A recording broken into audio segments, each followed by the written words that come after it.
Pokemon Brilliant Diamond and Shining Pearl have been out for about a week now. Now, I did get a code off Game Explained, so I did a HM guide and a Legendaries guide, so thanks to them and Nintendo.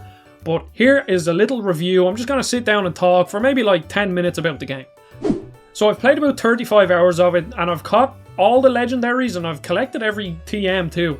So I've actually gone quite in-depth with it. Basically, my history with Gen 4 is that it was the first Pokemon game that really got me into Pokemon.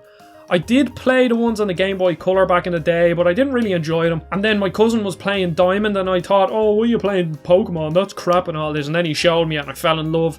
I went out and I bought Pearl. And then from there, I absolutely adored it.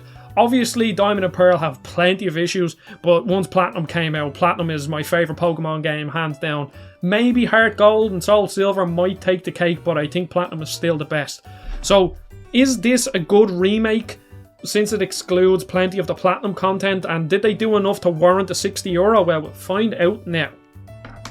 So I absolutely love this game.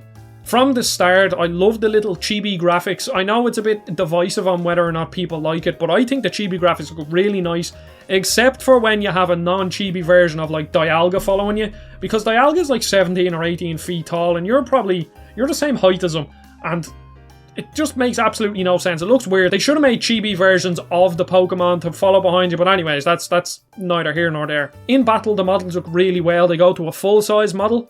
And the animations, once again, some of them are like nice enough, but the majority of them are pretty boring, so I just turned them off to speed up battle because the battling is quite slow. So the original Diamond and Pearl were very slow, and a lot of that was fixed in Platinum, and it's nice to see that pretty much everything here has been fixed too. Movement speed is really fast, like moving through the heavy snow at Snow Point and all that, it's a lot quicker. Surfing is a lot quicker. The bike is a lot quicker, but the bike is too fast. The bike is terrible. I never used the bike. It's the first Pokemon game that I stopped using the bike because of how bad it felt. But anyways, I love the Gen 4 Pokemon, and Piplup was my starter because Piplup is always my starter because he's the best.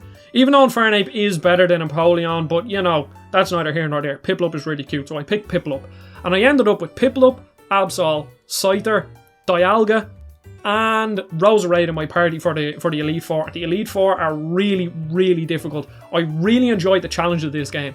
So at the start, the game is difficult. I did find myself dying a few times, especially to the first Barry fight and the Abras in the Pokemon school. They were really tough. So if you're playing the base game, I think the difficulty is actually really good. However, they added in the new Grand Underground.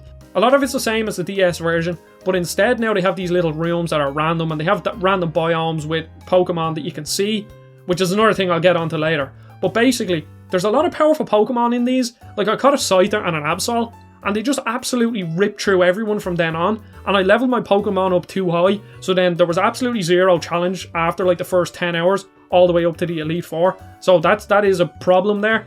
The Grand Underground is fun, and I spent a lot of time collecting Pokemon in it, especially since there's no random encounters, because I've really moved off random encounters. I think they're just really antiquated. I don't understand why in Let's Go and in Sword and Shield they went with non-random encounters, and then they didn't change it for this. It would have been so much better if I could see the Pokemon in the overworld. Now that is a large gripe, but I still really enjoyed it. There were a few smaller issues too. So there was a few freezes when you'd enter battle, and it just seemed to happen at random. Sometimes you'd walk into a piece of grass, and then the encounter would start and you go straight into the battle.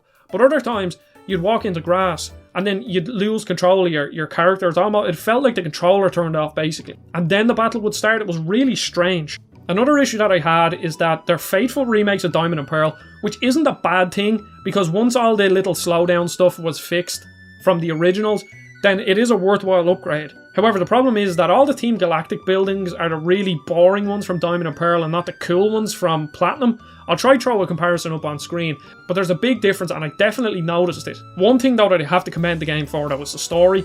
The story in Gen 4 is really fun. It's about Team Galactic and how they want to create a new universe using Dialga, Palkia and Giratina. And it really raised the stakes. I remember thinking how cool it was when I was a kid, and it still holds up today. And then the game itself just feels like a big adventure. With Sword and Shield, it was like you walk from point A to B to C to D and just so on and so forth. There was like one path and then branches, but the branches were only like linear paths.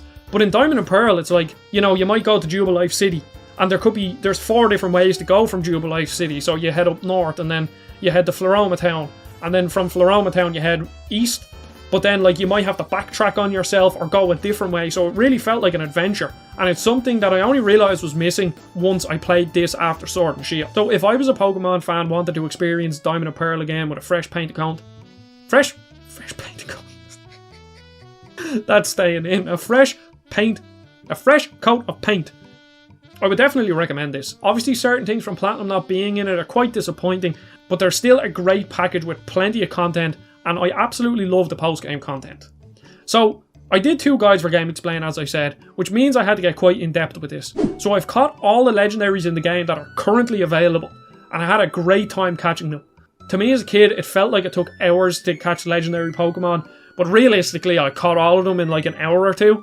Now it was still cool to have them all, and also there's a glitch to catch Shaman, which there's a guide up on Game Explain if anybody wants to watch it. On top of that, the battle tower is really fun. You just get to battle a lot of Pokemon at a set level. That's cool, and you get loads of TMs at it. And then on top of that, the new area, Ramanas Park, isn't very good. I think the game would have been better off without it and put the legendaries in another way. So basically there's these caves that need slates, and to get slates, you need to go into the Grand Underground and mine, but you need to get these random chance drops, and then turn either 3 small shards into 1 slate or 1 large shard into 1 slate. And basically you could be mining for like an hour to get 3 small shards, and that's for 1 legendary Pokemon. And there's something like 10 or 12 Pokemon per game that you have to catch, so then you have to get 30 of the small shards or like 10 or 12 of the big shards to catch all the legendaries, and it's a really bad way of doing it. Obviously it's cool to get the extra legendaries, but the way they implemented it wasn't good. So I think if you're excited for Ramanas Park, then I probably wouldn't get this. If you're a new fan looking for a way to experience Pokemon, I think this is a decent place to start with the classic formula. I personally prefer it over Let's Go, but I think that could just be nostalgia speaking. It's a great way to experience Pokemon, and for €60 you get loads of content. So I think if you're interested in starting up Pokemon, then there's probably no better place to start than Diamond and Pearl. I would have personally got Pearl, but obviously I got Diamond. I'm not complaining, it was a free game. So once again, this is quite rambly, but I hope you enjoyed my thoughts on Pokemon Brilliant Diamond. I had a lot of fun with it, and I definitely would recommend buying it. Have you bought the game? And if so, what do you think of it? Let me know in the comments down below. Really appreciate you watching. Don't forget to follow me on Twitter, join the Discord down below, subscribe, all that crap, and just tell me about what you think about Pokemon in the comments down below. And I'll see you all on the next video.